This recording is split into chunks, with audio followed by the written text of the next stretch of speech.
Also, the United States welcomes the ceasefire declaration announced yesterday between Cambodia and Thailand. We commend both governments for taking this important step to ease tensions along the border. President Trump and Secretary Rubio spoke with their Cambodian and Thai counterparts on July 26th to underscore the need for an immediate cessation of the violence. Building on those conversations, the United States, working in close coordination with the government of Malaysia, co-organized the ceasefire talks in Kuala Lumpur on July 28th. These talks provided a vital platform for both parties to come together in good faith and ultimately reach agreement on a ceasefire. We are also grateful to Malaysian Prime Minister Anwar Ibrahim for his leadership and for hosting the ceasefire talks. President Trump and Secretary Rubio remain firmly committed to an immediate cessation of violence and expect the governments of Cambodia and Thailand to honor their commitments to end this conflict. Further, in the aftermath of the recent typhoon and tropical storm that have devastated the Philippines, the United States remains committed to supporting the Philippine government in assessing the needs and providing critical assistance. The State Department is deploying a U.S.-based team to strengthen the local relief efforts, including supporting food distribution efforts for displaced families and coordinating logistics for relief efforts led by the government of the Philippines. To date, we have helped transport tens of thousands of food packs to the hardest-hit communities, ensuring vital resources reach those in need. This collaboration underscores the enduring partnership and strong ties between the United States and the Philippines. Finally, in today's topper, yesterday, President Trump announced a trade deal with the European Union, fundamentally rebalancing the economic relationship between the world's two largest economies. This deal marks a generational modernization of the transatlantic alliance and will provide Americans with unprecedented levels of market access to the European Union. The deal bolsters America's economy and manufacturing capabilities. The EU will purchase $750 billion, with a B, my favorite, of U.S. energy and make new investments of $600 billion in the United States, all by 2028. Through decisive leadership and an unyielding commitment to American workers, President Trump has delivered yet another agreement that positions the United States as the world's preeminent destination for investment, innovation, and advanced manufacturing. Since day one, President Trump challenged the assumption that American workers and businesses must tolerate unfair trade practices that have disadvantaged them for decades and contributed to our historic trade deficit. Yesterday's announcement opens up historic market access to the second largest economy in the world, reestablishing the strong, positive, long-term relationship between the United States and its key ally, the European Union. And before we begin, and I'll take your questions, we've switched things up a little bit here in the front row. I'm looking at some new faces, while all the faces that you guys recognize at home, watching the briefings for these last 6 months, recognize. I have to say that the bullpen members and the individuals that you see on camera have their own fan bases, if you will. So people are excited, of course, each day to see the exchanges, and I appreciate that. But what people may not know are the number of people who come to this room for each briefing, who are journalists with outlets that speak to people around the world. And we think it's time, as I'm used to seeing, well, you far back there, nice to see you, Nadia as well. But I'll be introducing you to the front row today. It'll change for each briefing. But this is an opportunity for us to get to know you, for further experience and advancement, for the nature of what Americans in the world see as we answer these questions. Saeed, of course, has his own fan club. But nice to see you over here. It's a little confusing as opposed to over there. So just as a reminder, for those of you watching at home, whether it be C-SPAN, of course, or our State Department account on X, et cetera, wherever you may be viewing us. First, over here is Saeed. Saeed is with Al-Quds, a bullpen member, as a matter of fact. And Tim with the Washington Examiner here. Welcome aboard, Tim. We also have Yelena, yes, from NTN from Colombia. Vaughn is here with Washington Times. And Danielle, as we noted, and Nadia, who you've also gotten to know here at our briefing. So welcome to the front row. Again, it will change for each briefing. I don't know what Tommy has in mind for Thursday. He'll be briefing on Thursday as usual. But let us begin with your questions. I'll start with the front row. Yes, sir. Vaughn. President Trump and Israeli Prime Minister Benjamin Netanyahu have issued seemingly contradictory statements on the humanitarian crisis in Gaza. Is there a rift emerging between the two leaders, and how is this impacting peace efforts, if at all? Well, of course, what I won't comment on is the nature of a relationship. What we've seen between the president and the prime minister has been a very good relationship. Certainly, this is a fluid, dynamic situation. That's an understatement when it comes to what's happening in Gaza, especially with the new efforts regarding the humanitarian assistance. Certainly, the president's point of view regarding what we need to do and continue to do, which we have been doing, which is facilitating the food assistance through GHF, but also, of course, the financial investment and the president's work and this government's work and Secretary Rubio's work to stop the carnage, to have a ceasefire, to get the hostages released, and to have the killing stopped. I think that when we look at the nature of remarks by the president, there's one thing that's clear. That everyone can agree on is that it is his humanitarian nature to focus on diplomatic solutions, but he is a realist and he'll go and do what he needs to realize what his goals are, which is peace and a ceasefire. And also, I think the recognition that no one has denied, we have not denied it in this room, that the humanitarian assistance to this point has not been enough. My argument is that it would never be enough in that obscene, unnatural environment. And so we're proceeding in that regard, and of course, with President Trump's leadership, as he noted yesterday, to do even more to assist when it comes to food and other aid. So that's, I think, without getting ahead of the president, as we'll learn more about what his plans are coming up. We know the secretary, of course, has led the way in this regard as well, but the focus remains certainly the humanitarian aid, and our focus remains also on a ceasefire and ending that carnage. All right. Yes. Yeah, thank you, Tammy. I like this disposition. It's really nice. Don't get used to it. Okay. All right. I have two questions, if you don't mind. The first one is about the United Nations conference that is taking place in New York. You just read the statement. We heard the president. We all agree that Hamas attacked Israel October 7th. But there were like 193 nations attending. So my question, led by the French and the Saudis, that struck a deal also with the United States in a couple of months ago.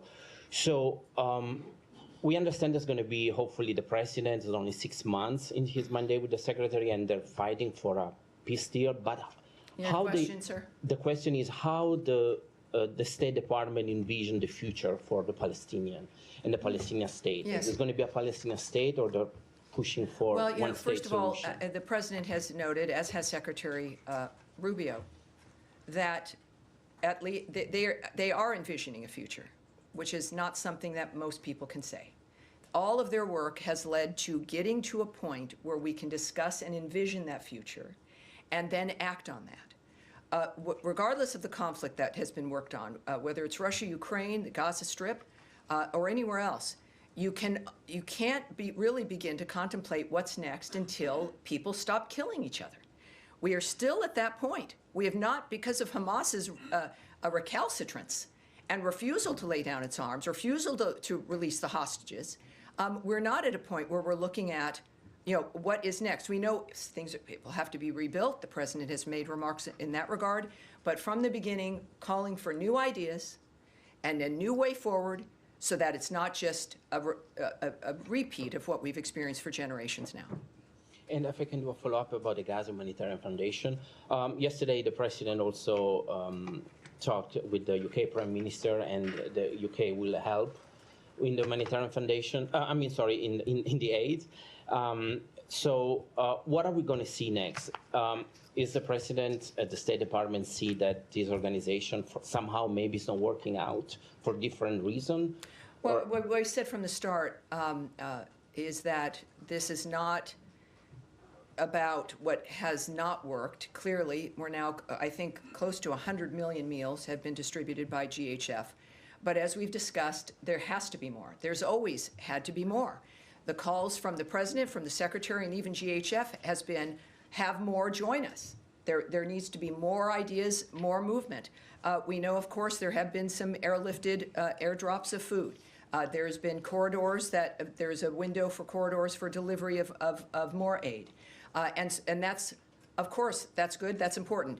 But adding to the aid and to the mechanisms that are there is what we've all called for. It is not an indication that there should be only one. It should be, everyone should be contributing to helping to make a difference here. So far, it has been GHF with a mechanism that has worked to keep the aid out of the hands of Hamas. And that has been fundamental. So it's good news. And of course, as the president returns to the United States, no doubt we'll have more information about how much more good news we'll have regarding aid and supplies. Yes. Thank you. Thank you. And wait, hold on, please. Hold on. Me? No, yeah, Thank yeah. you, Tammy. No, not you. I don't. Maybe it's my pointing, or maybe because there's a tall guy here. Yes, ma'am. Thank you. I just want to follow up on what Trump has said about setting up new food centers. Will Sure. these be part of the GHF? We don't know the framework of how something would proceed regarding the details. I'm waiting for the president to return and don't want to get ahead of him regarding announcements and what the framework would be. When do you expect this to be announced? Considering the nature of the urgency of the situation and everything that President Trump does, very quickly and very soon. But we'll let that play out when he gets here and we get the details from those involved. And if I could just follow up, the IPC has said that GHF food items require water and fuel to cook, which is largely unavailable. And the IPC's Famine Review Committee said that their analysis of the food packages supplied by the GHF shows that their distribution plan would lead to mass starvation. Has the U.S. vetted what supplies the GHF is providing and ensured that they are providing the necessary nutrients and that they are able to be cooked? All right, I'm going to pass this off so we can get an answer to you. I do know that, again, the issue here is getting more food, more access, more everything. That has always been at the top of our list. But when it comes to this specificity of what's being handed out, we'll get back to you. Yes, ma'am. Thanks, Tammy. The president has now said multiple times that his administration has pledged $60 million toward food and other supplies for Gaza. The State Department has only announced $30 million for the Gaza Humanitarian Foundation. Can you say, has more money been earmarked for the GHF, or is there other funds that are going out to make up for that $60 million to $30 million difference? I would suggest a question for the White House there. Again, I know what we've done here at State. Clearly, the president is in a position when it comes to decision-making, knowing what parts are moving and where things are headed, that they would have probably a better answer for you regarding the rest. But it's only $30 million for GHF at this point. Can you say that? From what we, of course, have announced here at the State Department, that's in this particular, I would caution against the suggestion that with what State may have done and what's been announced is a reflection of the complete picture. So I tend to caution about those things. I will caution about that again. But this is, as we all know, a very large issue, a very fast-moving issue, and there's many different pieces that are coming together in how it moves. And so the element that we have announced is an element and does not speak to an end or a final complete piece to what it is we're doing. All right. Yes. Thank you. Just following up on Daphne's question, I had asked her about what Gaza Humanitarian Foundation is distributing specifically, this was last week's briefing, specifically the high nutrient food that is Yes, needed. I know it's come up before as well. So, Yeah, yes. and you mentioned that you would take that back to get more details on the distribution. I did get a line from this department in response to my questions last week. And the State Department spokesperson had said the Gaza Humanitarian Foundation Award remains subject to strict requirements, vetting, and oversight mechanisms like all department awards. And then they also deferred to GHF on the exact food items that are being distributed. Sure. There's been a lot that's happened since you were actually last at the podium. As you know, there's been the news out of France, and also now with the UK Prime Minister saying that the UK may well recognize a Palestinian state in September at UN Week if certain conditions are not met by Israel. And then, of course, there's been wall-to-wall coverage on images of starving children, photographic evidence of that. From our colleagues covering the story on the ground in Gaza. So I just wondered whether the vetting process and the strict requirements in this department is now having to take into account, obviously, all of this evidence, this photograph evidence, and is this giving the department some pause on these funds that are meant to go out the door to this organization? First of all, some of you may have seen a remark from Anna Kelly from the White House about the president's stance and what his plans are. She said President Trump wants to alleviate the suffering for the people of Gaza because he has a humanitarian heart. He announced a new aid plan today to help Gazans obtain crucial access to food. Details are forthcoming.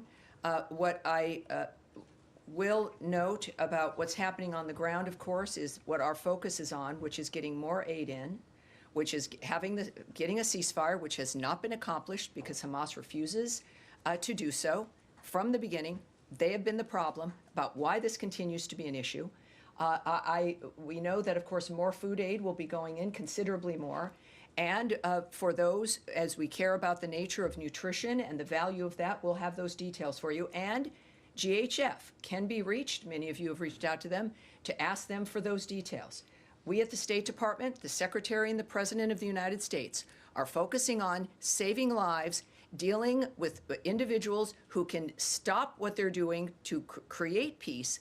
And of course, as you know, the President has been frustrated on a couple of fronts regarding the killing of civilians, the using of civilians, the nature of what's happening at too many conflicts around the world. And that's what he's focused on. But it's a good issue to have, if there is a silver lining, about the fact that more food, more nutrition, more access is being created. And that's what we're doing in the meantime, while still trying to stop a war that makes that zone almost impossible. Nadia.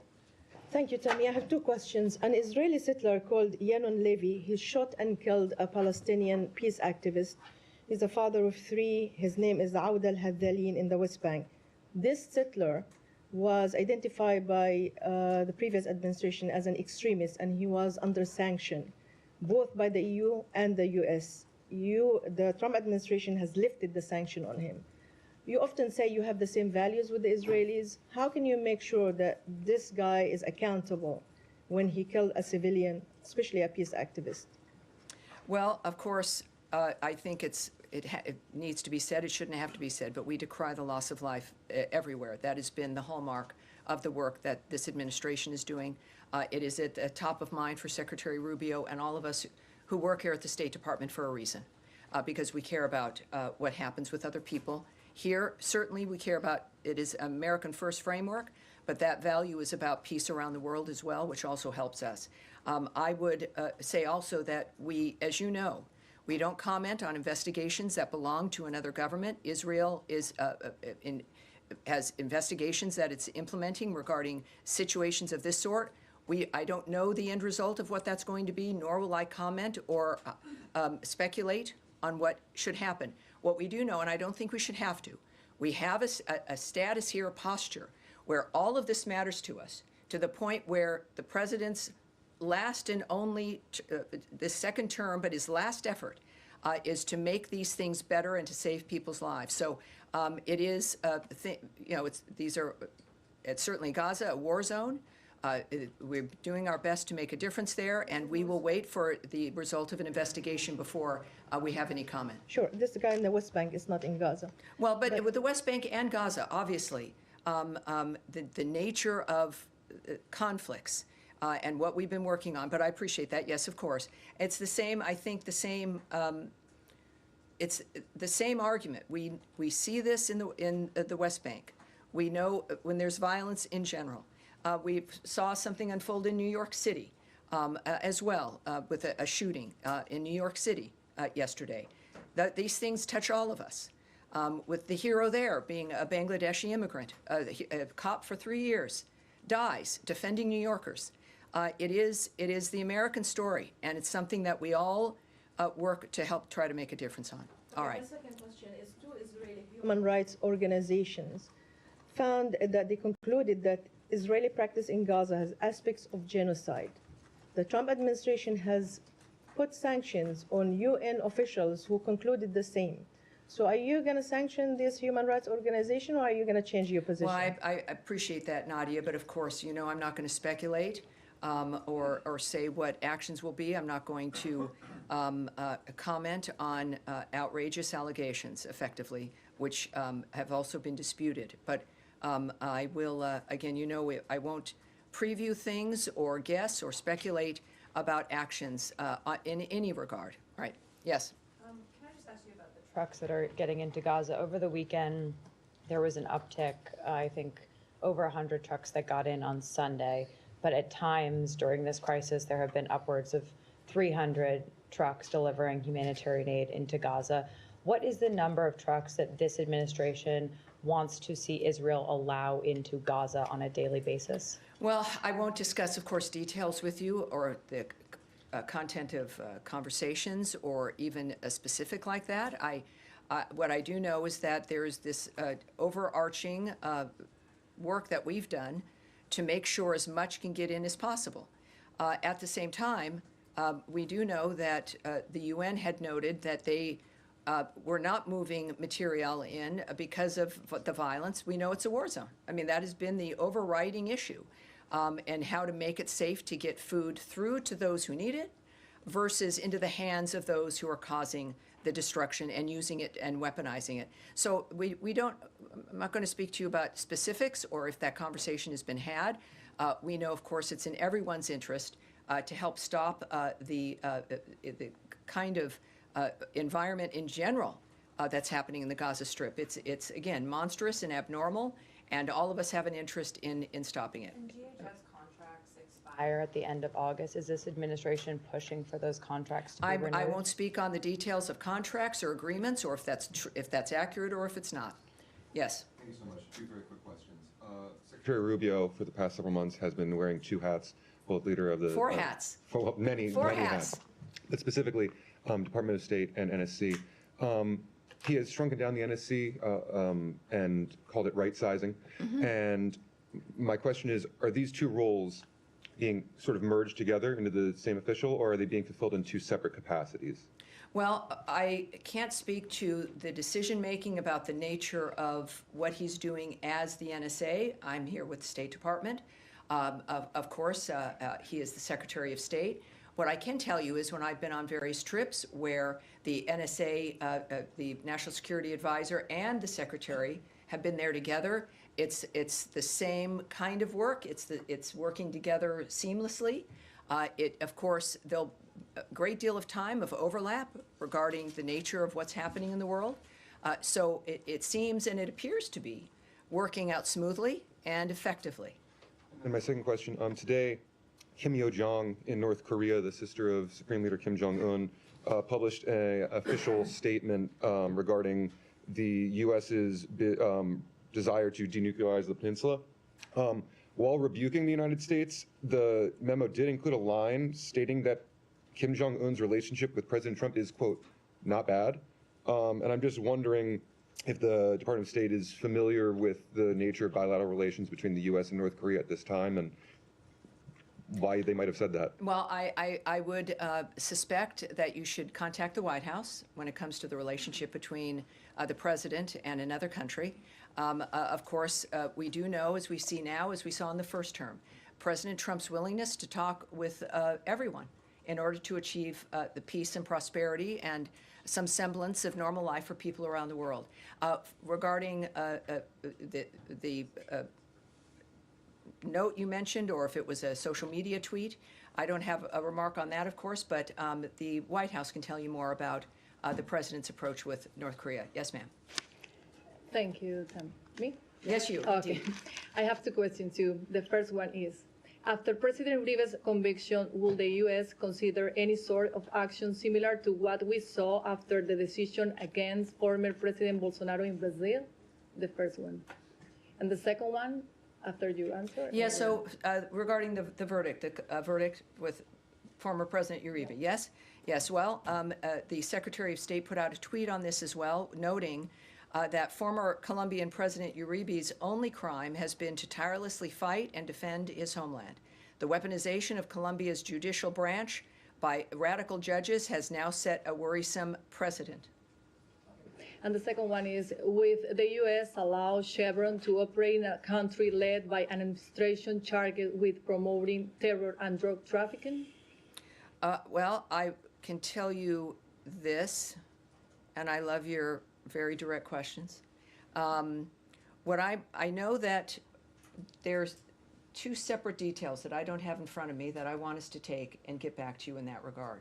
What we have said repeatedly, though, is that we will not allow oil revenue to fund or benefit that regime. And so I think that's something that we can repeat here at this point, but when it comes to some further details, let's see if we can get you. All right. Saeed.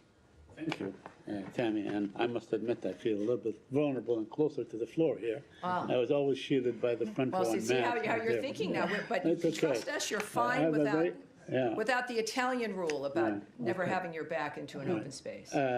Very quick question. You know, IPC said today what's going on in Gaza is famine. And the reason they didn't classify it as such is because they need the actual data, and they have to be in Gaza to collect that data, which Israel prevent them. So my two questions Well, let me just say, as you know I might, is that there is someone preventing people from getting into Gaza, and that's Hamas.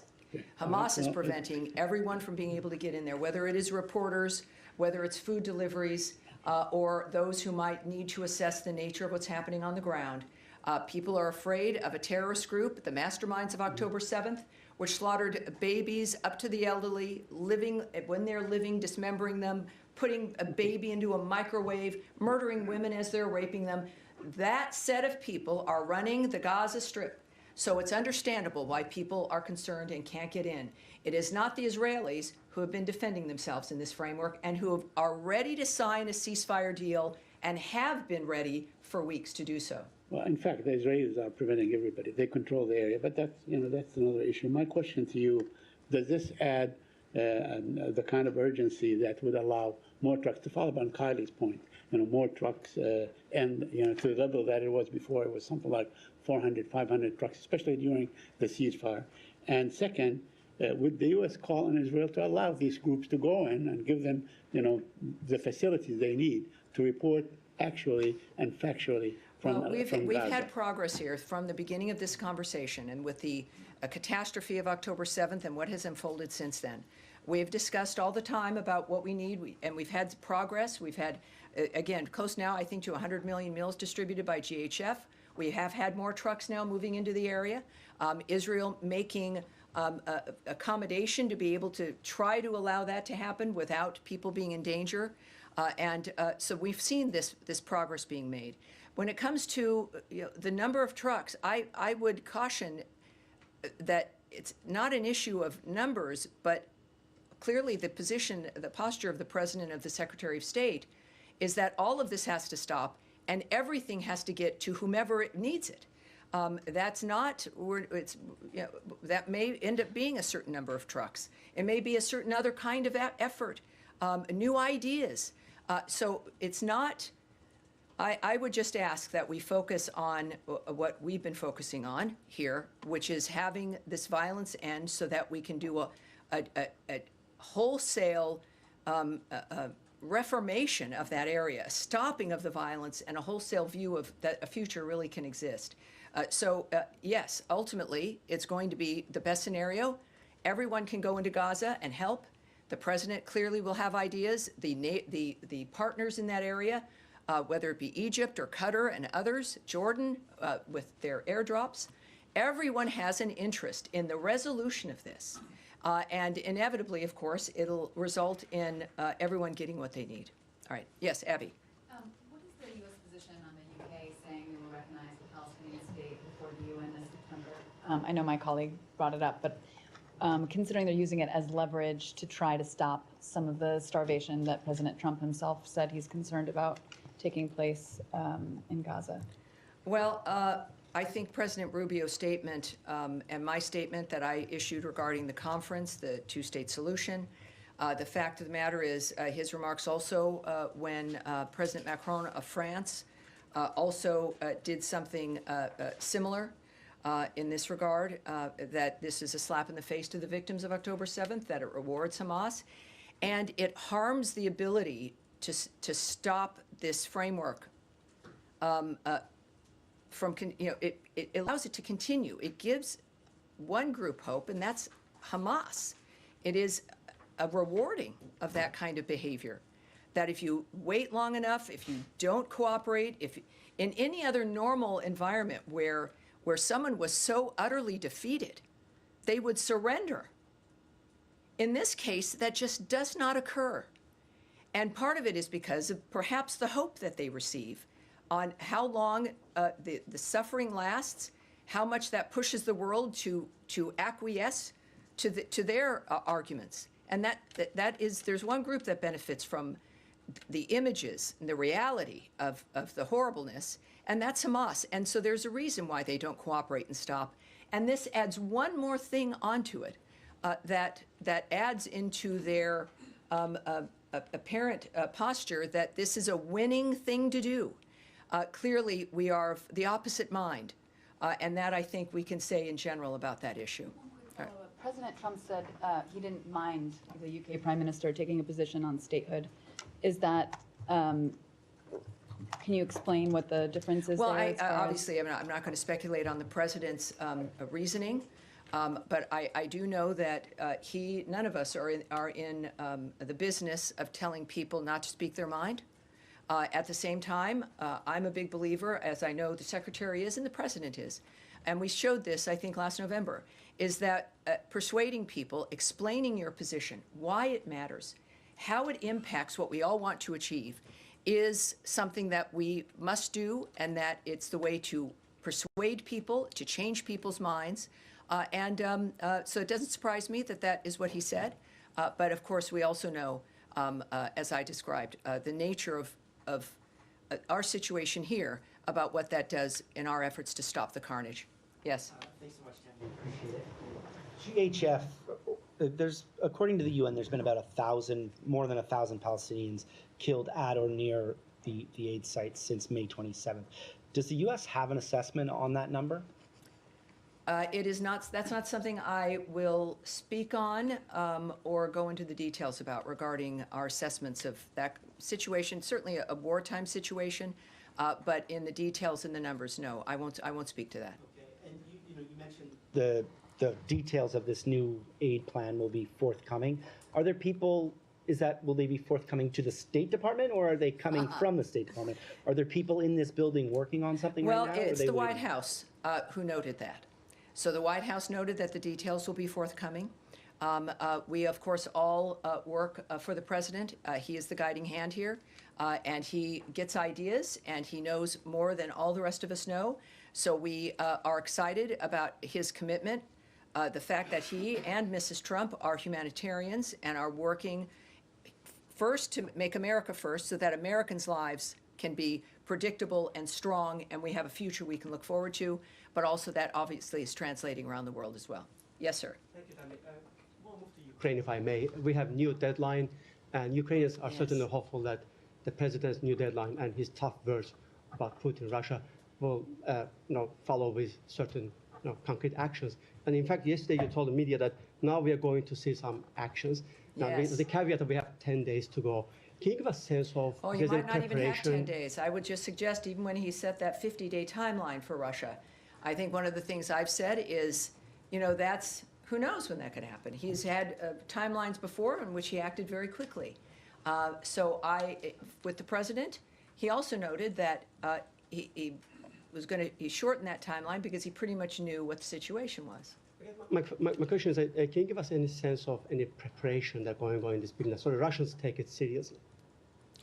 Well, clearly, President Trump has proven that he should be taken seriously because he's a serious man.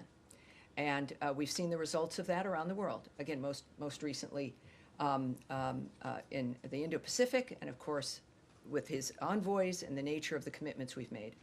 I would say that what's been discussed regularly are sanctions, and the president also brought up the issue of sanctions, and even secondary sanctions, as certain countries are benefiting from buying Russian oil. But that's up to the president. We've known that's in his toolbox. There are many things that he can do, just as there are many things that Secretary Rubio can do and help facilitate. But the president himself mentioned those two dynamics. He has been patient, and that may have been misinterpreted by some people. And I think the time for misinterpretation is now over. On that point, Tammy, the president said that he knows the answer, and he also thinks that there's no reason to wait. If there's no reason to wait, then why wait 10 days? Well, again, you're asking, as we know, there are a million fronts in these kinds of dynamics. There's negotiations that go on. I can't speak to what the president's involved in, the conversations that are currently being had, and the importance of what the president says privately and publicly. I would just trust that he's the one who would know, and being in a position here at the State Department where we're all ready to do what we need to do to get this situation accomplished for the president. All right, Eric. Yes, thank you, Tammy. I wanted to ask two questions. One on the impact of potential secondary sanctions, potential secondary tariffs. Is there a concern that that may be too blunt an instrument in that some U.S. allies or countries for which the U.S. Has been partnering in having negotiations, fruitful negotiations, as we saw today, for example, China or India, could be hit, that there could be a boomerang reaction from such sanctions, secondary sanctions, or the EU, other countries that would be inadvertently hurt in a way that would be counterproductive to broader U.S. goals? Well, no doubt. I'm not in the business, though, of the negotiations. There are questions that are asked about everything with the actions that might be taken.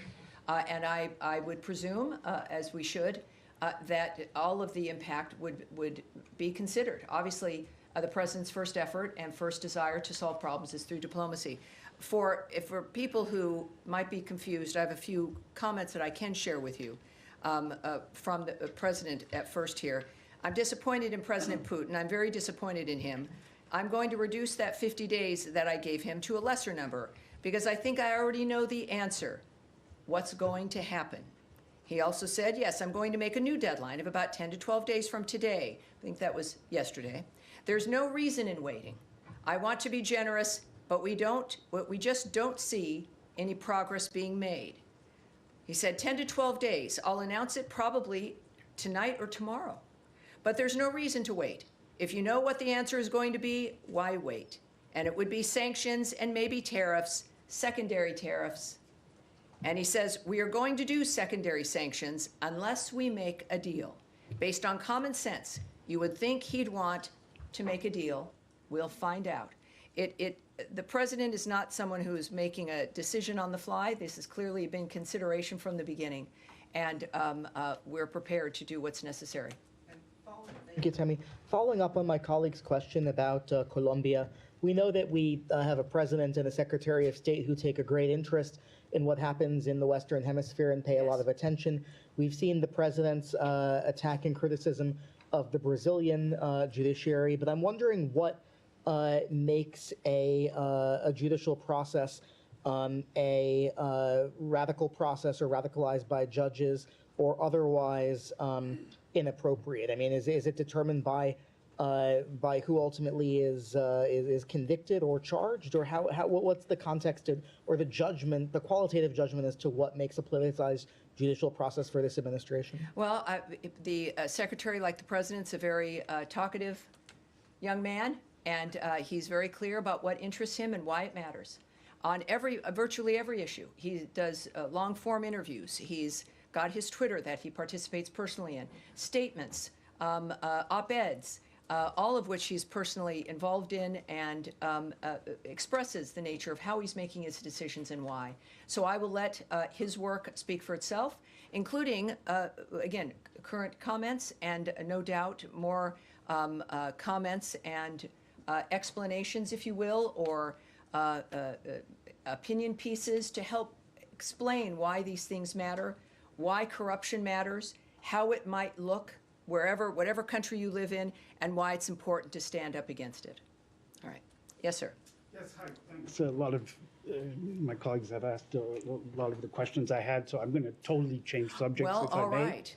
Sounds good to me. There are millions of dollars worth of contraceptives stocked in Belgium that are due to be incinerated in France. It's our understanding that they're still stocked in Belgium. They haven't moved to France. Could you give us an update as to where that stands? I know that the Belgian government is trying to find alternative solutions. Is the U.S. government ready to find alternative solutions, or are they destined to be destroyed? Well, I want to have that taken back. This is a situation that changes each day. What I can tell you is, for those who've asked previously, there are no AIDS drugs involved in this. No PEPFAR dynamics are set to be destroyed. This is a situation regarding birth control and other mechanisms that could be used. First of all, that would violate our Mexico City policy regarding the use of abortifacients, but also the use of some elements that could be used in a kind of forced sterilization framework that some nations do apply, which also we will not facilitate. So we can say that there's no AIDS drugs, no condoms are being destroyed. This is about a long-standing, I think this was a purchase from the previous administration. And so we're dealing with that, but we're aware of it, and we recognize the issues. But we also, of course, are committed to a policy that Americans care about, and we're going to be moving forward. No doubt we'll have some additional information for you in perhaps the coming days. Yes, ma'am. Return to your statement at the top. Could you explain why talking about Palestinian statehood or Palestinian future in Gaza rewards Hamas or is a slap in the face to the victims of October 7th? And I'm asking, given that none of the parties involved, to my knowledge, who are involved in these discussions or have plans to recognize statehood, have said anything about wanting Hamas to be in power. It seems like, according to the United States, according to Israel, and obviously as well as all these other folks involved in these conversations now at the UN, no one has expressed a desire to have Hamas in power. So how is that? How does it reward? Well, I think that it's very often, if not most often, actions speak louder than words. And our argument is that there are certain actions you can take that reward in the midst of the defense of a country after a horrific atrocity implemented on October 7th. And the end result is, create a two-state solution, solve this problem, when in fact the problem was mass murder and just an indescribably obscene environment, and then the continuation of the terrorism of the people of Gaza, the first victims of Hamas. Still, the nature of living in that environment, the hostages that remain held, the weapons that remain held, and a refusal. We had a ceasefire early on. We had a ceasefire on October 7th. We had a ceasefire early on. They broke that. And there is a point where you don't find ways to placate or reward the people that have done such horrible things to humanity. The actions of what is being suggested, and I think we've made clear here, do just that. And it is, I think everyone deserves better. Certainly first the Gazan people, but certainly the world itself. Can I follow All right, now we're going to continue. Yes, sir, in the green shirt. It has been reported that Taiwanese President Lai's trip to his Central and South American allies with transit in the U.S. has been postponed. Could you elaborate on this, or did the Washington or the State Department play a part in this delay? Well, I do have something I can tell you about this. Taiwan has not announced any travel plans for President Lai. So that is generally a hypothetical now. I know it's been in the news. There's been a lot of questions and a lot of suppositions here that have happened, but I can say that it is a hypothetical at this point. There have been no plans, travel plans for the president. There's been, as a result, nothing canceled.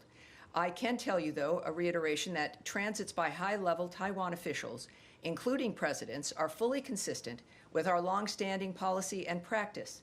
This has not changed. And just as a reminder for people who may have not heard us say this from the podium, if they're newbies, The United States remains committed to our longstanding One China policy, which is guided by the Taiwan Relations Act, the 3 joint communiques, and the 6 assurances. The United States is committed to preserving peace and stability across the Taiwan Strait. Thank All you. right. Thank you, sir. All right, Abby, one more time. Can the State Department confirm or offer comment on reports that 2 Americans were recently detained in Iran on suspicion of spying for Israel? Have they since been released? Has the State Department or the U.S. been in touch with Iran regarding their detainment? I can't speak to that at this point, but hopefully I can soon. And I think that's going to be it for today. Thank you, everyone. And again, Thursday, a lot of these things might return with more and new information, but you never know what's going to happen from one day to the next. Now, the president, I believe, will be back. Tommy Pigott will be at this podium. And thank you so much for being with me today. And my thanks to our guests here on the front row. It was great getting to know you. I appreciate it. And we'll see you again on Thursday. Thanks, everybody.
What is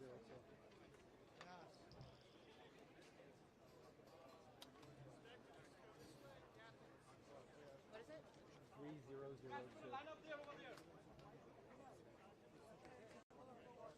Hey Ben, I'm on 3002. Please talk to me. Maybe there are some that will make their way.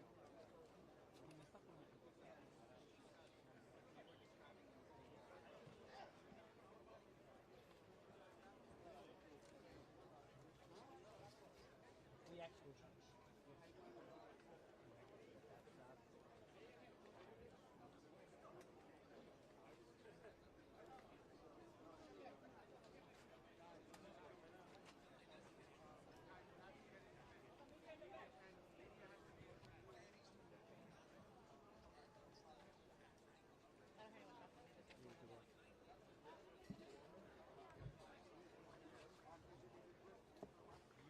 I'll lower this. Okay, cool. Thank you.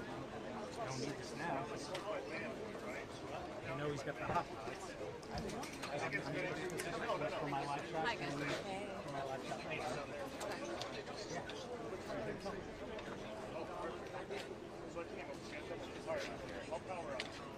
Ben, talk to me. Yes, I got you. I got you. Hold on. We have an issue. Hold on.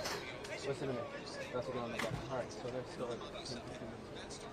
all right, we are gonna have Steve is coming over with his other camera, so we may not be live with this camera. This will be the body arriving shot, and Jen will be on Steve's camera unless he doesn't get here in time. Okay? All right.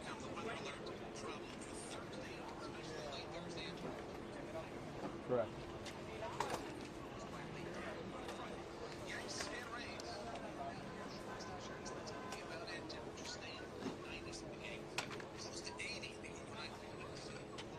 Okay. Get higher than We just got on the book.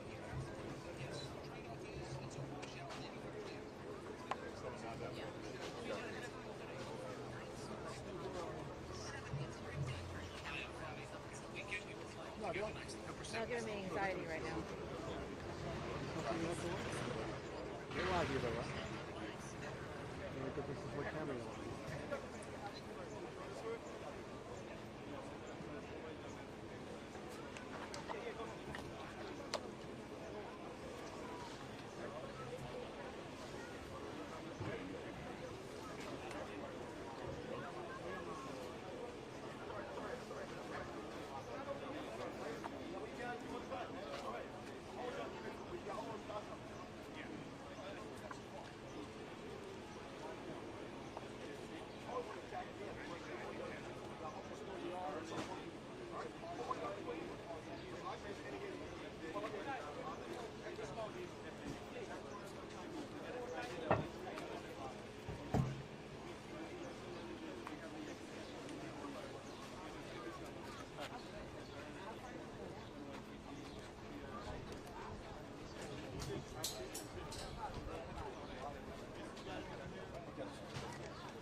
It's on. Alright, you're going to shoot her off the shoulder. Again. Is it really?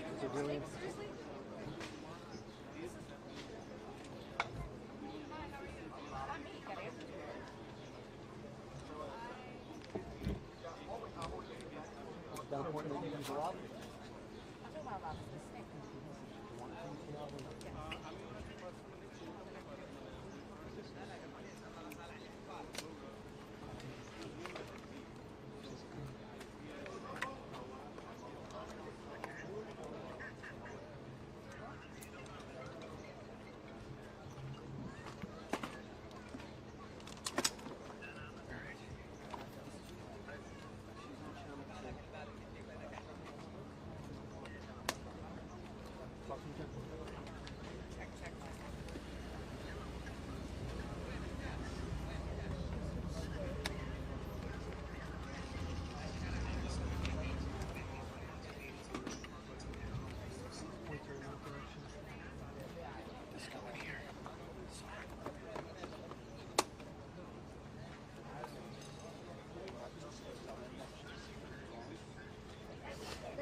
I'm up on it's Steve. I'm up on microwave 33, so Jen Basil and me and Sean just switched. Sean, can you do this on my own? Yeah. Why is Dean over there talking to him? Yes. Thanks.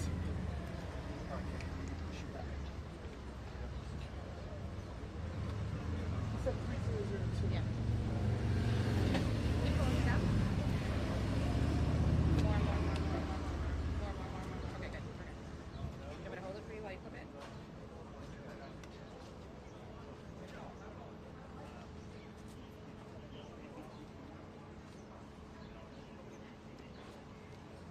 Do we know if it's coming from that way?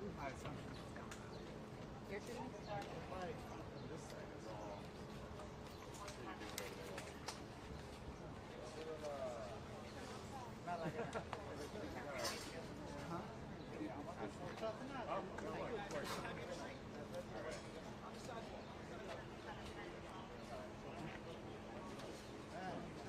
Officer Islam's body left the medical examiner's office in the town of Manhattan around 4:30.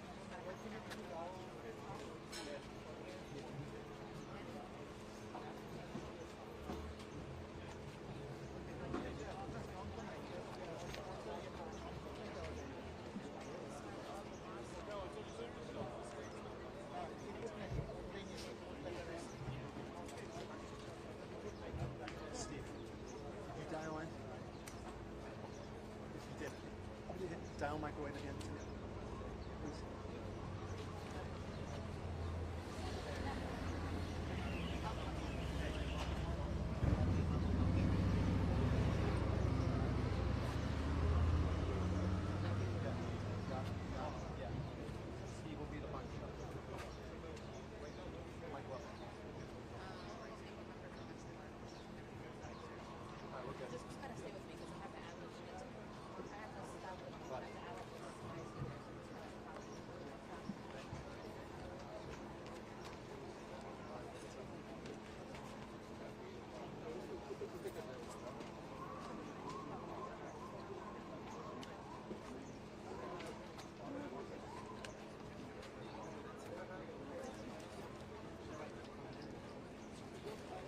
Oh, it's Steve. I'm actually doing Sean's camera now. We switched. Is there an IFB number that I can call so I can...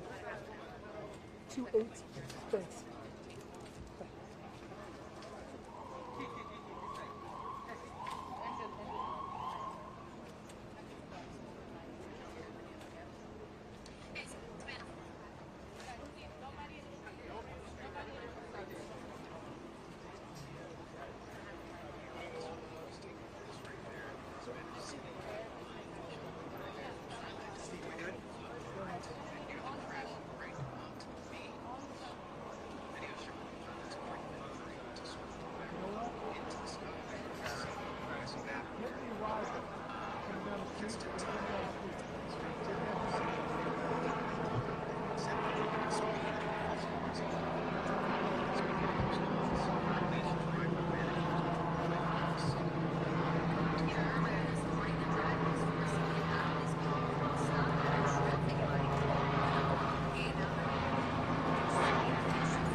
EPA. Fine. We got it. Okay, thank you.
Sir, Dave Martin with AP. Can I just get it real quick? Sure.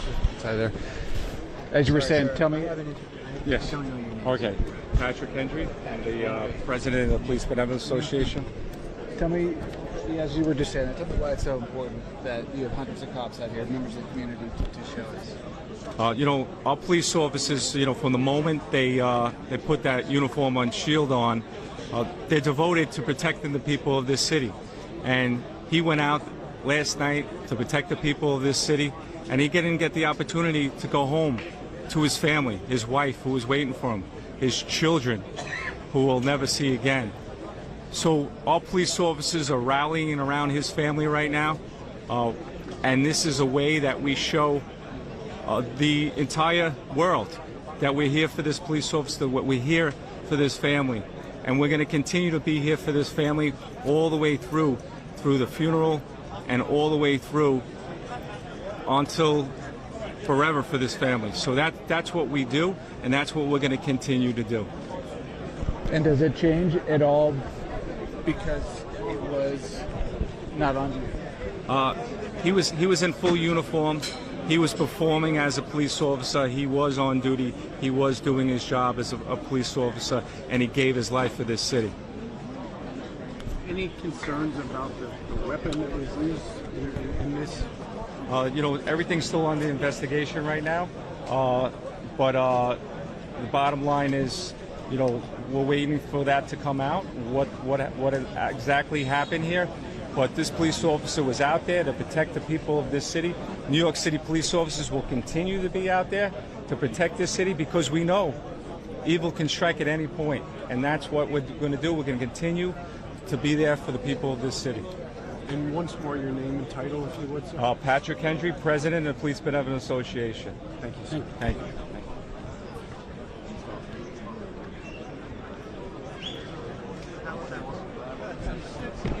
In the sun because and he's going on this conversation.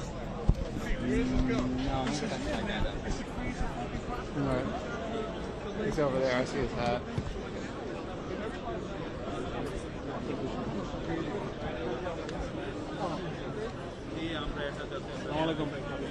আমি আশা করব এটাই আমাদের last event আমাদের community যাতে এই ধরনের কোনো facility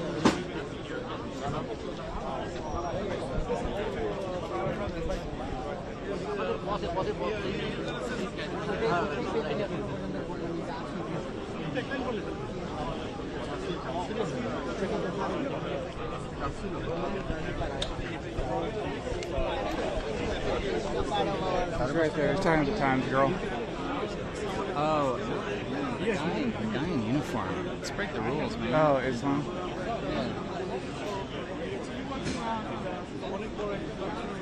I'll go grab it.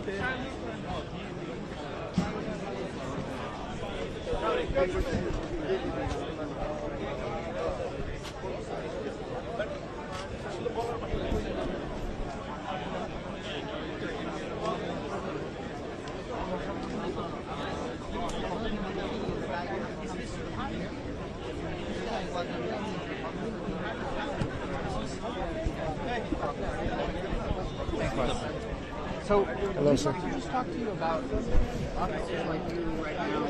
What are you feeling? What are you talking about? And what did we just see today? Does that sound good? Give me a second. Okay. Yo, let me. Sorry. So, let me take that from you. Thanks. Gotcha. Yeah, and you can. Yeah, you can stay with me. I came from long way, came from Bangladesh. After hard work, we made it that far. Became a police officer to serve the family, to serve, protect our New Yorkers. And I feel really breaking. But it's not gonna break me. It's gonna give me strength for the next time to protect this lovely city, protect my family. I will go forward. That's all I can say. So you see your journey reflected in your brother Islam's journey. Yeah, my brother fall in, but I did not. I'll fulfill his lack of work. Whatever he couldn't finish it, I'll finish it. Have you thought in this last day about, the dangers that he and you face, even if you're not on a, specifically aggressive detail? That's why we go every day, every single morning. When I come out from home, I feel the same way. Like, may or may not, I will come back home. But my family will be proud of me. That's the right thing. And we have some biographical details about him, when he came, how long he served, and things like that. Do you have anything that you would like to say about in your personal experience in dealing with him that you know about him? Almost all of us, whoever came from outside of this country, they have the more or less same experience. They have to go through the same difficulty like I do or he did. So it is a hard earning space. Nobody gave it to me, I earned it. This guy, he earned it. And someone just, whatever, like mentally sick or whatever, they just drop this kid like nothing. Do you want to just say and spell your name so I have your first name? My first name is Muhammad, Mohammad, and the last name is Islam, Islam. I work for the 49th Precinct in the Bronx. And what's your rank, sir? Sergeant. Thank you for about him as a human being, your brother. I met him a few weeks ago on the detail in Bay Plaza, Bronx, and he was such an awesome guy. And the most heartbreaking stuff is he has family, I have family. He has little two kids, and on in the way. I feel really like breaking because of their family, because of his family. A father lost his son, a husband lost her husband, a wife lost her husband, son lost her father. He never gonna get his father. That's all I can say.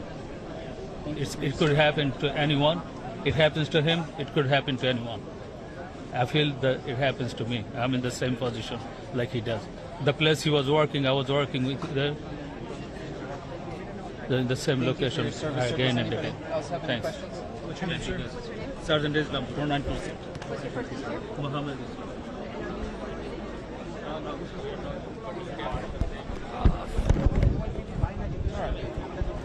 Something in there, right? I couldn't quite hear.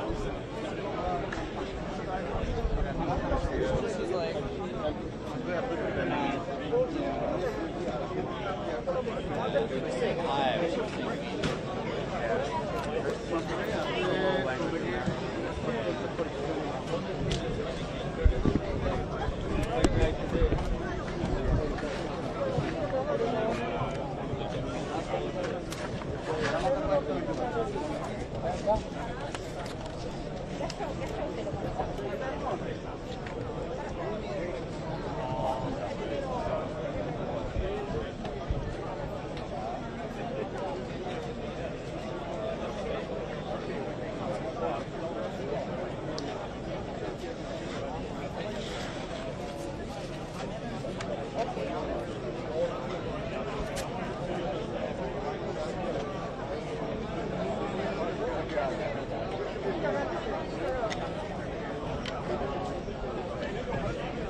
I'm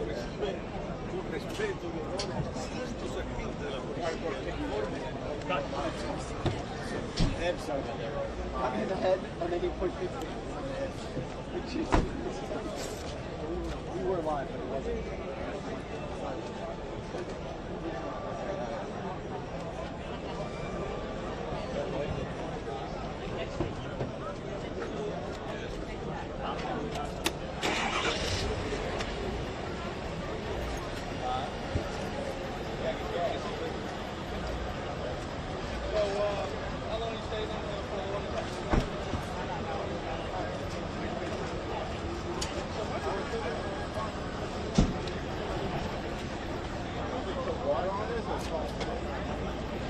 That's what we made it happen.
Hope you had a good time in beautiful Scotland.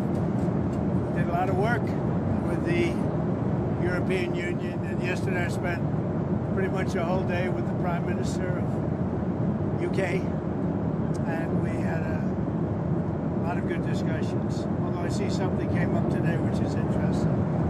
So go ahead. Hello. Hi, Mr. President. Could we ask about that? Could we ask about that, please? On Gaza, Sir Keir Starmer has just announced the UK will recognise Palestinian sovereignty in September if Israel does not commit to a ceasefire, ease the suffering in Gaza, and commit to a long-term solution that would deliver the two-state solution in the Middle East. Did you know that was coming? No, we never discussed it. Surprisingly, it was never really discussed. Maybe a little bit at the news conference, but he was sort of discussing it with you. We never did discuss it, and we have no view on that. We're going to get a lot of money to the area so they can get some food. He's going to also.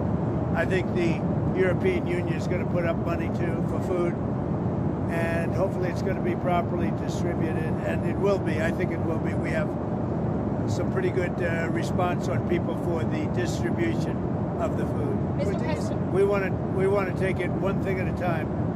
They need food, and they need people to be able to get them the food.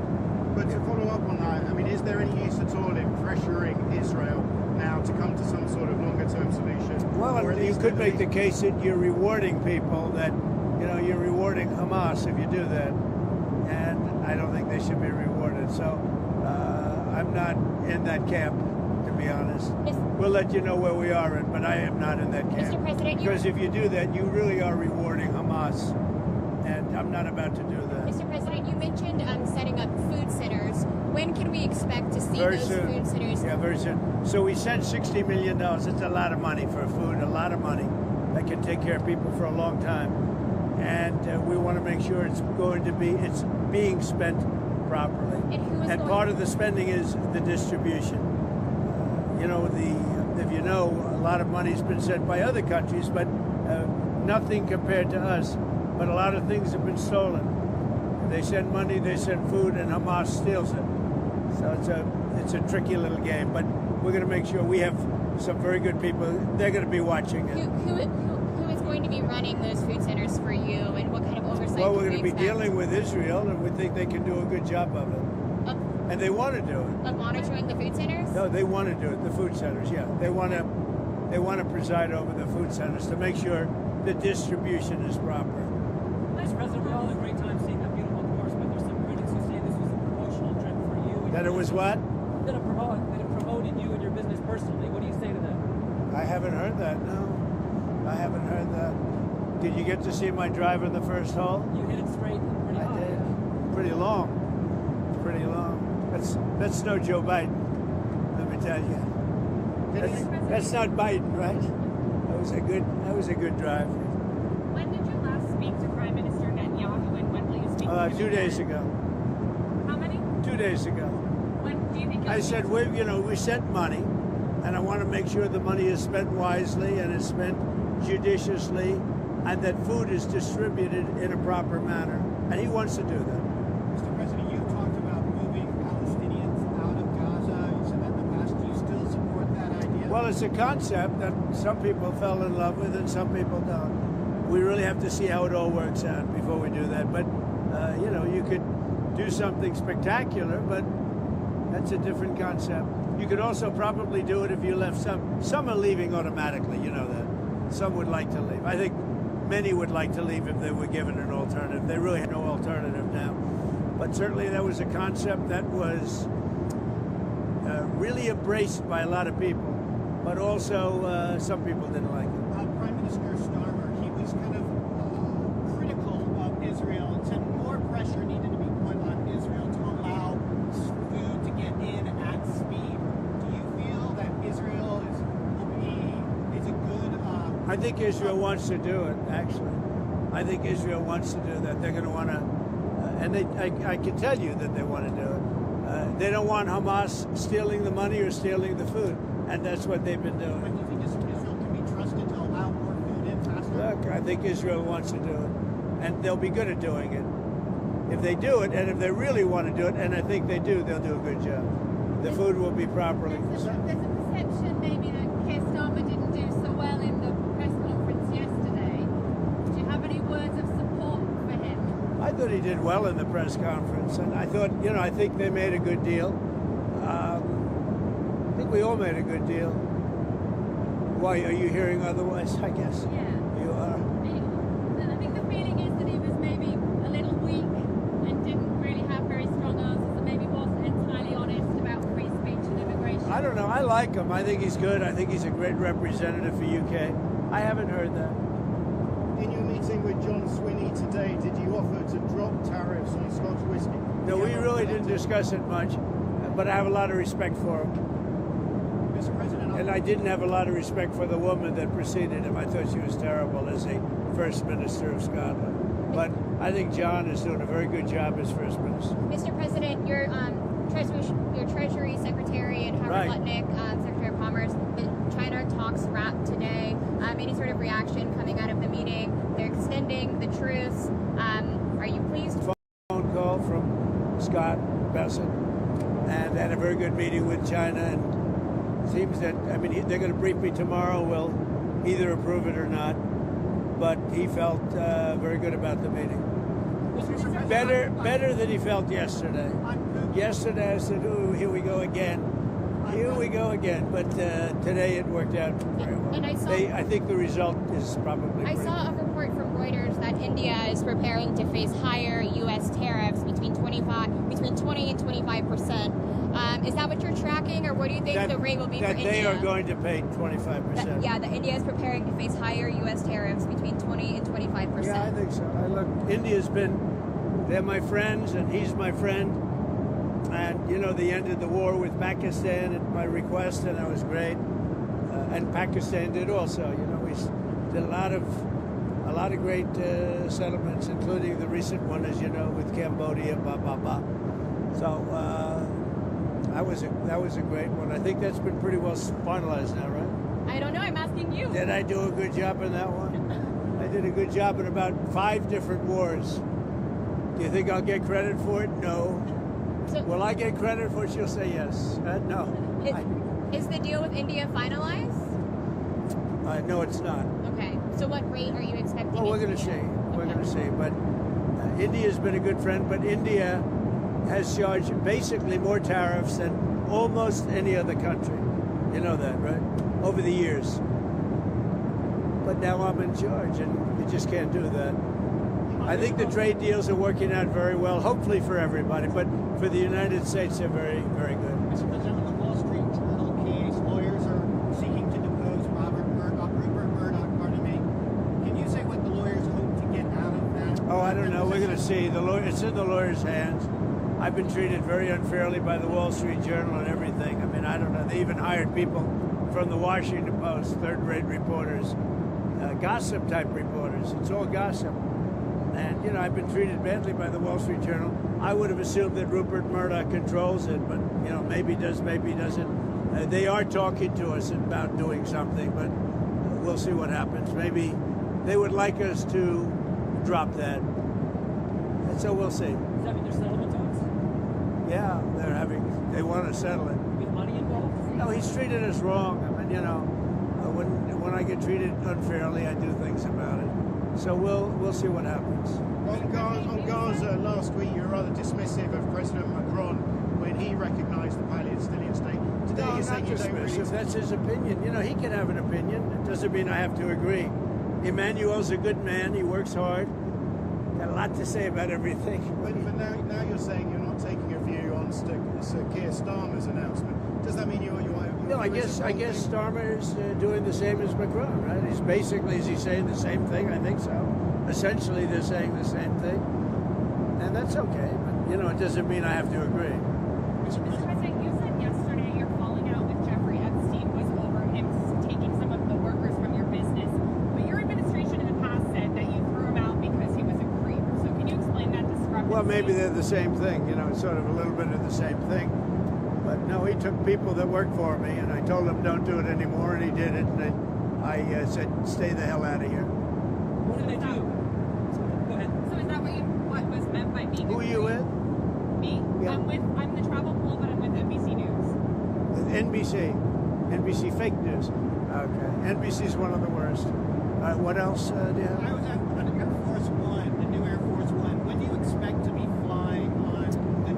think by, they say February maybe?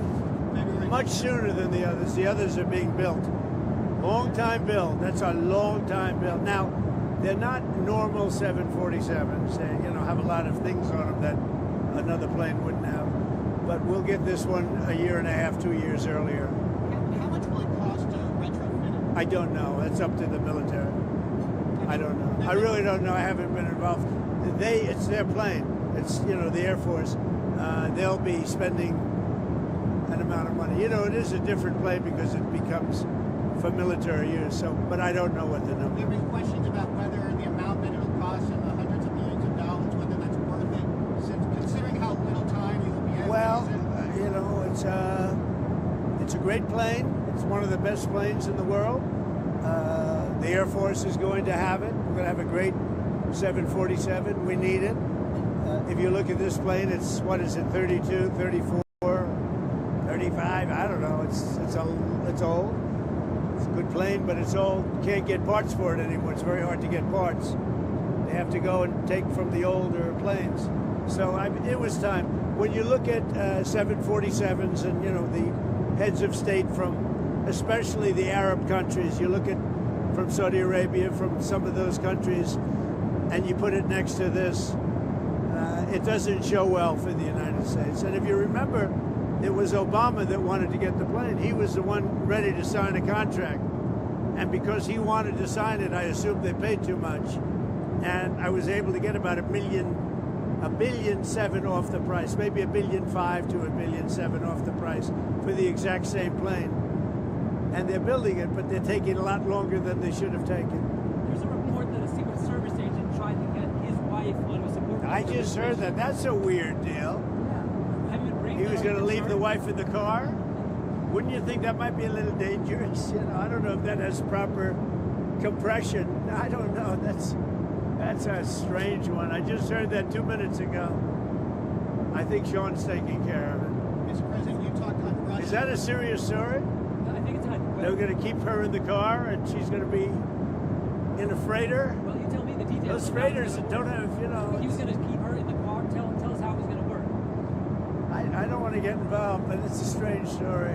I just heard that one. Mr. President, you said that you were going to set the new. The British farmers are so grateful for what you said yesterday about the importance of farming, because we have changed inheritance tax, death taxing. Well, farmers are so important. So farmers are, they liked what I said on a couple of things yesterday. They liked what I said for the farm. I'm a big farmer person. I love the farmers. I think they're great. And we have to steer the laws so the farmers don't get hurt in our country and in their country. But Europe has a big immigration problem. But they also liked when I said that they have one of the worst mayors anywhere in the world in London. He's a horrible mayor, nasty guy, stupid guy in my opinion, but he's a nasty man. And I want nothing to do with him. But I didn't think it was a big statement. And so many people said, thank you for saying that. He's a bad guy. Khan is his name, I guess. He's done a lousy job, I can tell you that. A terrible mayor. Mr. President. No, but people liked it so much when I said that. Mr. President, yesterday you mentioned that you would change the Russia deadline to 10 to 12 days. Has that started yet, or when can we, see the official statement that is the new deadline? I'll tell you what. I'll give it to you now. Do you want a big scoop? Yes, please. Everybody else, close your ears, okay? You ready? I'm ready. 10 days from today. Got it. Okay? Got it. Good. Have you communicated? We have a scoop. Thank you. And then, we're going to put on tariffs and stuff, and I don't know if it's going to affect Russia, because he wants to obviously probably keep the war going. But we're going to put on tariffs and the various things that you put on. It may or may not affect them, but it could. Are you working with any of the families of the victims of the Manhattan shooting? I don't want to tell you that. I don't want to tell you that. Have you spoken with Mayor Adams? That's a very, boy, that's a bad one. That's a bad one, but I won't tell you about that. Have you talked to Mayor Adams? Have you spoken with Mayor Adams? I have, yeah. Okay. One of the other things our readers liked from yesterday was when you were talking so forcefully about illegal immigration in the United Kingdom. Yeah. One of the big political flashpoints is migrant hotels, where people are being put up while their claims are processed. People see it as a source in beautiful luxury hotels. They also think there's low security and it's a problem for their communities. Is that appropriate, or does Britain need an alligator Alcatraz? It's not alligator. It's just that, you know, they're putting people in luxury hotels, and other people that are working their asses off are living, you know, from hand to mouth. They're not living the same way. I mean, I looked at some of the hotels they're using, and they've done it in our country also. They'd put them in like the best hotels anywhere in the world because they could get rooms there. Thousands of dollars a night, and other people are living out on the streets, including our veterans. They can't get a room. Our veterans are living on the streets. There are pictures of our veterans saying right by the door where they're walking in to live, and the veterans are sitting out on the sidewalk in front of a fancy hotel, and the illegals are coming into that hotel and staying there for a week.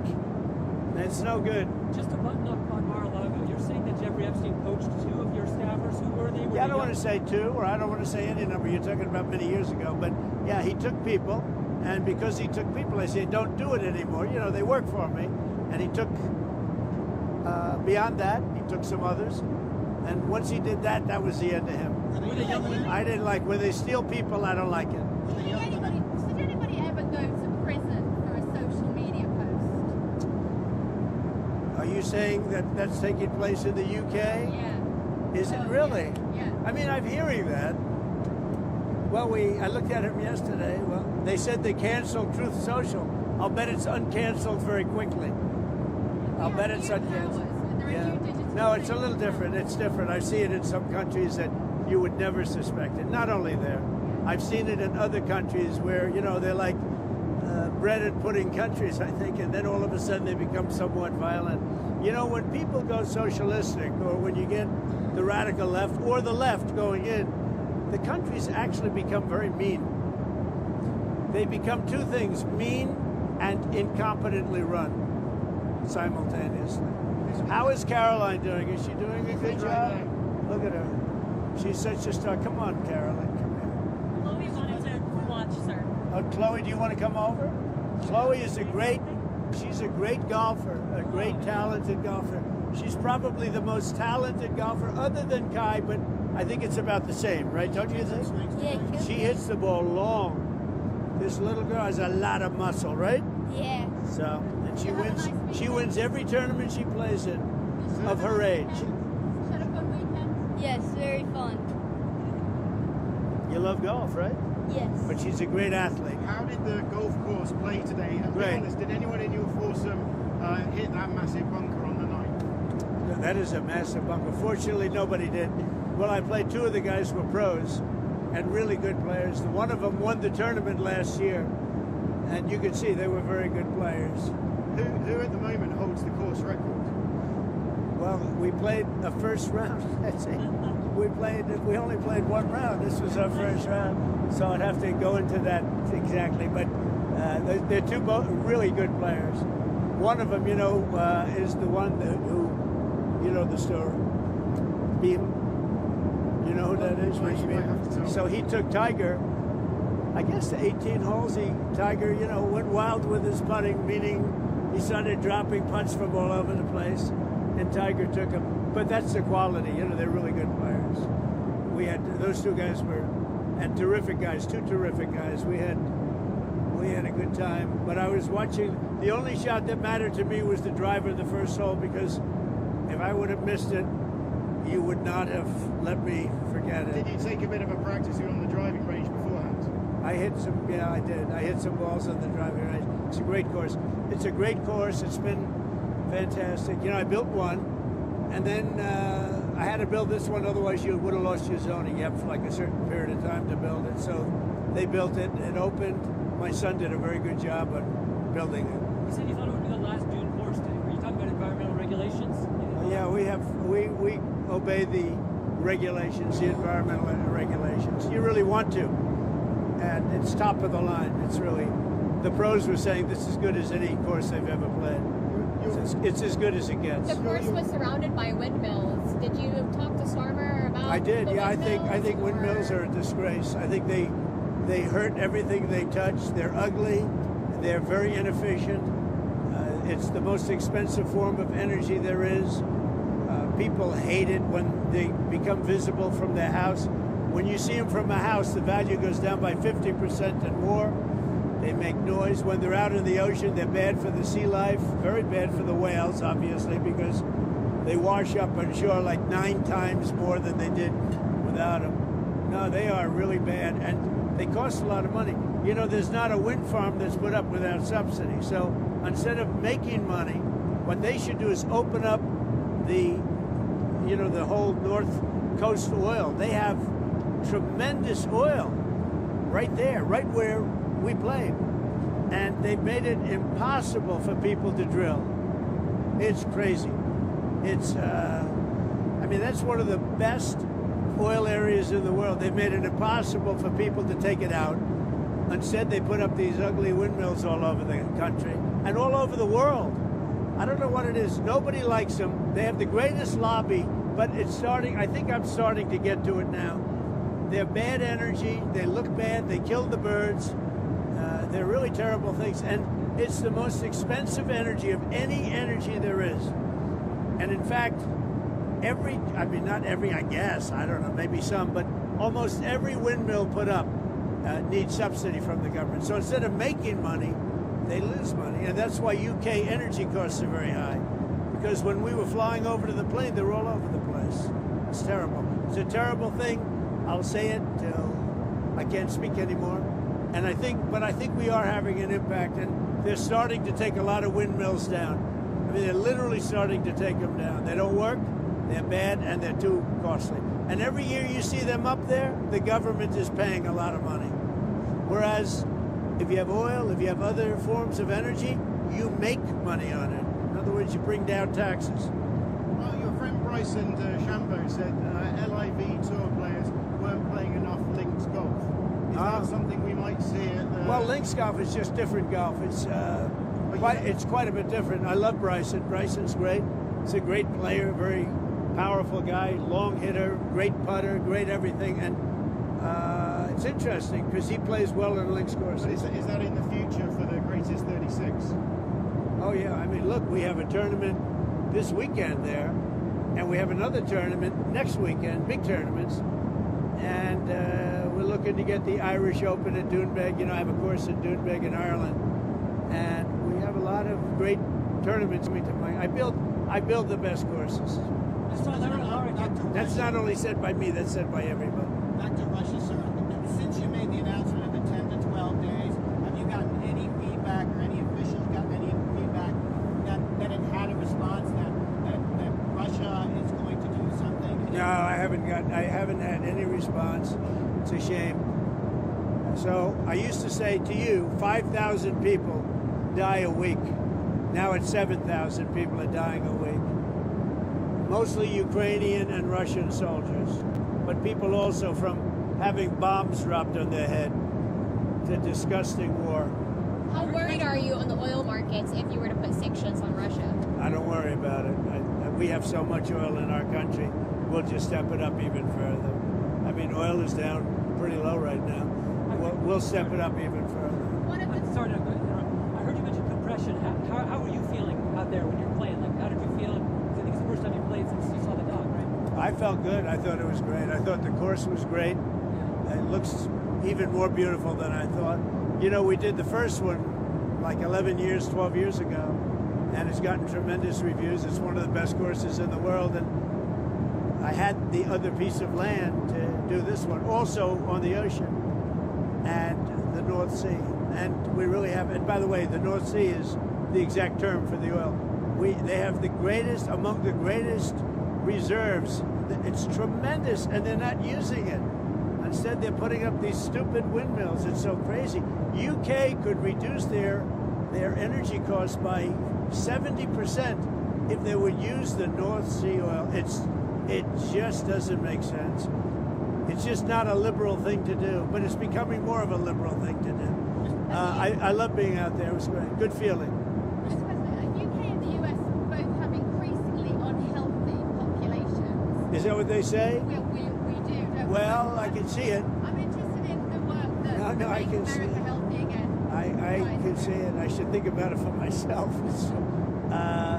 Bobby's doing a great job. People are loving Bobby Kennedy and the whole group, Dr. Dr. Ross, Marty McCary. We have a fantastic group, and you're going to see a lot of things happening over the next couple of months. I mean, true activists, and you know, they're going with the science. And you know, if you take a look at some of the problems, some of the diseases that are coming up to a level that we've never seen before, there's something wrong. There's something wrong, and I think we're going to solve the problem, but he's really working hard. A lot of, all we're doing now is statistics, and I think we're going to make a big change. We're going to save a lot of lives. You know, when the babies are born and they end up having problems that they've never had before, and by like 15 and 20 times more. So there's something wrong, and we're going to find what it is pretty soon. We think pretty soon. Mr. President, Epstein has a certain reputation, obviously. Just curious, were some of the workers that were taken from you, were some of them young women? Were some of them? Were some of them young women? Well, I don't want to say, but everyone knows the people that were taken, and it was the concept of taking people that work for me is bad, but that story's been pretty well out there, and the answer is yes, they were. Yes, they were young Yeah. women. What did they do? In the spa. What kind of jobs? In the spa. Yeah, it's people that work in the spa. I have a great spa, one of the best spas in the world at Mar-a-Lago, and people were taken out of the spa, hired by him. In other words, gone. And other people would come and complain, this guy is taking people from the spa. I didn't know that. And then when I heard about it, I told him, I said, listen, we don't want you taking our people, whether it was spa or not spa. I don't want him taking people. And he was fine, and then not too long after that, he did it again, and I said, out of here. Mr. President, did one of those stolen, persons, that include Virginia Nefri? I don't know. I think she worked at the spa. I think so. I think that was one of the people, yeah. He stole her. And by the way, she had no complaints about us, as you know. None whatsoever. We've seen how good your security detail is this weekend, and the team around you. They've done a good job, yeah. Do you have any answers yet as to what happened with the assassination attempt? Having seen them in action, it seems remarkable that was... You mean the assassination with... They just weren't as good that day. They had a bad day. They shouldn't have had a roof that was, unpatrolled. They should have had coordination with the local police because, you had a lot of talk going on. You had the woman screaming, there's a man up there with a gun. And a number of people were screaming, there's a guy up there with a gun. And they didn't have, the one group wasn't hooked into the other group. I'll tell you, the Secret Service shooter, David, was amazing. Because in 4 seconds, it was over. And if this lunatic was allowed to keep shooting, because they had a lot of tens of thousands of people there, so a lot of people could have been killed. I mean, we lost a great person and 2 people very badly injured. But the shooter, 1 bullet, think of that, 1 bullet from a very far distance. It's amazing. So he was great. Do you feel like it's changed you as a person? I don't know, maybe and maybe not, but it's, I like to not think about it. It affects some people greatly. I can't afford to be affected because I have a job to do, so I like not to think about it. If I think about it too much, it's probably not a good thing. Does it not go through your mind at all on a morning like this morning when you're outside, there's a crowd, and you're... I don't think about it. I don't. I think you see the kind of protection now. I think they're very good. It's a whole different level. Look, these people went to Biden and Biden's people and asked for more help because I was having rallies, 60,000, 70,000 people. I had 115,000 people, and Biden would have 2 people. Nobody wanted to see the guy. And he'd have a bigger security detail than I had. And they were asking, Sean and the various people were asking for more people, and they were denied. So they denied them, and so you could make that case. I don't think they've made that case well because I knew for a fact that they were asking for more people a lot. They have said it, but not that publicly. But they wanted more people, and the Biden people would not give it to them. And we had massive crowds. You were there. we would have routinely 50, 60, 70,000 people, and he would have nobody. He couldn't fill the circles, you know, the 8 circles, and he didn't need very many people, and so that was a problem too. Can I ask about the First Lady? You mentioned a couple of weeks ago her role in talking to you about the war in Ukraine, and perhaps a big part of your evolution in thinking. Have you discussed the crisis in Gaza and the terrifying? I have, and she thinks it's terrible, and she sees the same pictures that you see, and that we all see, and I think everybody, unless they're pretty cold-hearted or worse than that, nuts. There's nothing you can say other than it's terrible when you see the kids, and those are kids, you know, whether they talk starvation or not, those are kids that are starving.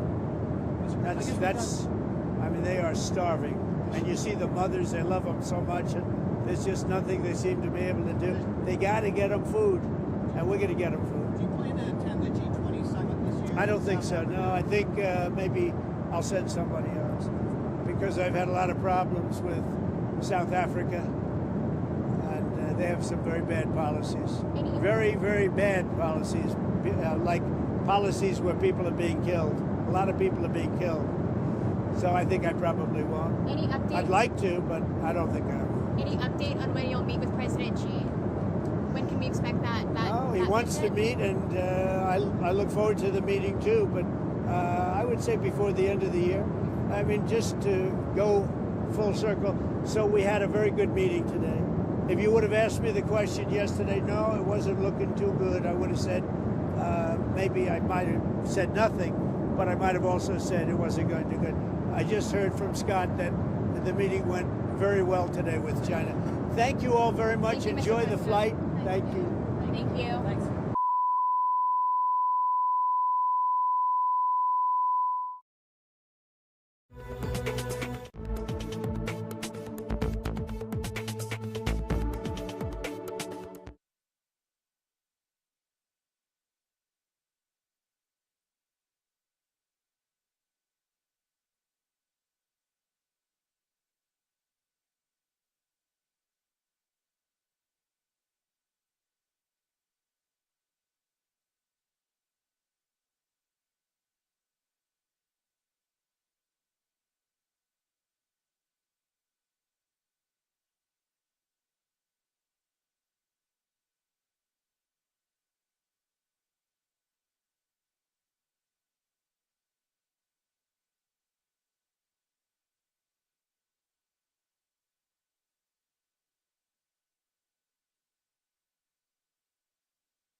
Thank you.